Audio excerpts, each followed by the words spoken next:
توپانی برای بچه ترایات کنم سر چشم بیام از پشتت فریاد کنم. That's Prime Minister Justin Trudeau performing in a singing competition in Afghanistan. فهمید که گپ درباره سلام مفتون است. گفته شده که چهره نخست وزیر کانادا را داری.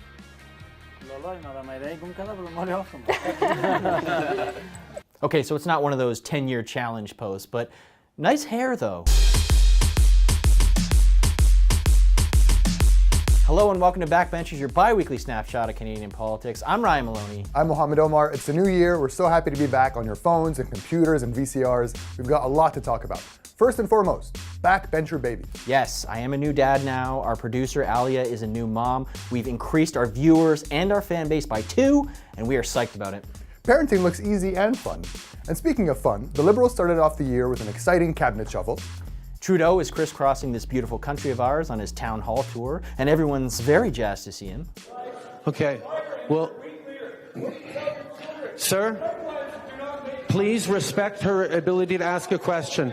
And as we prepare for a federal election in the fall, we start with some sweet appetizers in the form of 3 by-elections. We're very excited for a special interview later on in the show.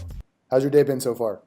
It's been a good day. By-elections are called if an MP resigns or passes away in between a general election. That opens up their spot in the House of Commons for any party to take their shot. Think of the federal election as the Grammys, and a by-election is more like the Junos. No one is watching, but the people nominated care a lot. But they give an idea of how the political winds might be blowing, especially in an election year.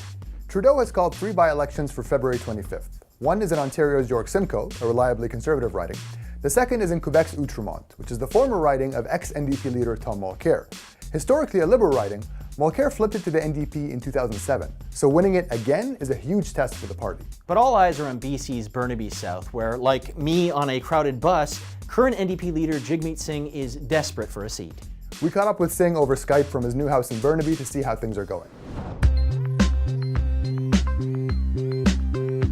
The last time you came to our office for the leaders' debate, you weren't wearing any socks. Is this a trend you're going to bring to the House of Commons, or? It's pretty comfy. I like not wearing socks, to be honest with you, and you don't have to worry about anything matching anything because your skin color matches you naturally, so it's all good. Jagmeet Singh came from Ontario politics, so he didn't have a seat at the federal level when he was voted as the NDP's new leader in 2017. Since then, pressure has been building for him to secure one. So he did what anyone would do. Folded up his bike and decided to run 4,300 kilometers away from home. So you're not the first leader to run in a riding that's far away from home. But why should people in Burnaby vote for someone who has zero prior connection to their area, to their community? So I spent the past couple of months knocking on doors, and I really got a strong sense of what people care about. My wife and I moved to the riding. We live here now. It's our home. Liberals are not going to push for change. Conservatives don't really care. It's New Democrats. As a national leader, I can actually put pressure on the government to do more for people. There's been some issues with name recognition for Singh in Burnaby, as our Ottawa Bureau Chief Althea Raj found out from residents back in September. Does the name Jagmeet Singh mean anything to you? No. Sorry. What do you think of Jagmeet Singh? I've not heard of Jagmeet Singh. But Singh says he's gotten to know the people of Burnaby, and that they share many common issues with Canadians across the country. It will be the focus of our campaign here in Burnaby: housing, healthcare, and the environment. But those are the same themes we're going to take across Canada. You've said that you'll absolutely stay on as leader of the NDP, even if you lose this by-election. But how can you win a general election if you can't even get a seat in the House of Commons? Well, I'm not actually accepting the premise. I don't accept that I'm not going to win in Burnaby South. I'm convinced and I'm confident we will win, we will do well, and I'll continue to take this party on to 2019. Okay, let's say you win this thing. What's the very first thing you're going to ask Prime Minister Justin Trudeau in the House of Commons? How does he think it's appropriate to tell people to wait until after the next federal election to deal with the housing crisis when people are struggling right now to find a place to call home? So you think housing is going to be the big issue in the election? Well, I don't think it's what people are telling me. If he wins this, it'll be a quick turnaround before the federal election, which means Singh will only have a few months before joining other leaders on the political barbecue circuit this summer. Which leads me to my most important question. What's on the grill?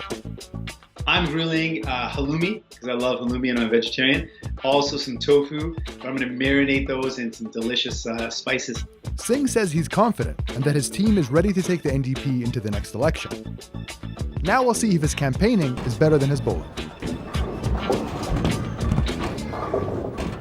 Okay, you have to be really confident to bring halloumi to a barbecue. But this by-election isn't a shoo-in for Singh by any means. He's up against some serious challengers from the Conservative Party and from Maxime Bernier's People's Party of Canada. And the Liberals originally had a candidate, but she flamed out in spectacular fashion after her campaign made a racial comment about Singh online. Liberals scrambled to find a replacement, and they'll run a former longtime member of the BC legislature instead. You'll notice there's no Green Party candidate, which is strange because Burnaby South is a BC riding. Yeah, and it's not like Elizabeth May just forgot. There's actually a pretty good reason why they're sitting this one out. It's called a leader's courtesy, an unofficial tradition where parties, namely the one in power, refuse to run candidates against federal leaders who do not have a seat. It's a way of saying, look, I know we're going to fight if you make it into the House of Commons, but for now, out of respect, we're going to make the road to get there a little easier. If it was golf, you'd call it a gimme. In 1990, progressive conservatives wouldn't run a candidate against Liberal leader Jean Chrétien as he made his political comeback.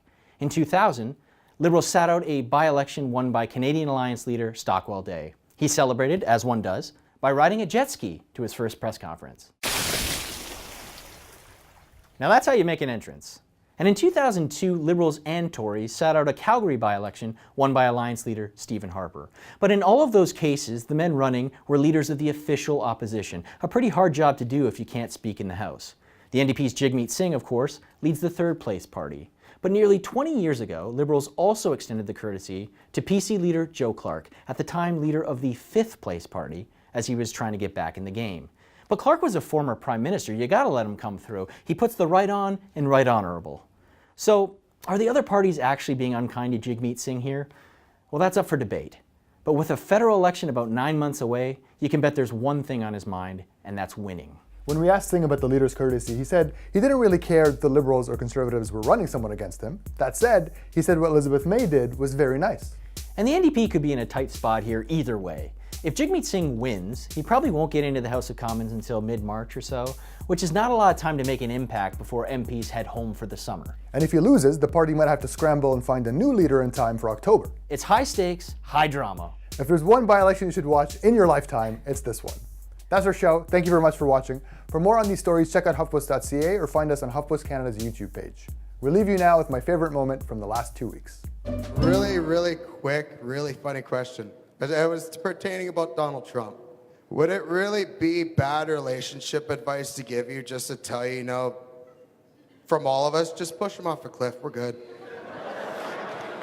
Like, really? Yeah. I'll buy you a beer. Yeah. I wasn't expecting a threat of violence against our closest ally.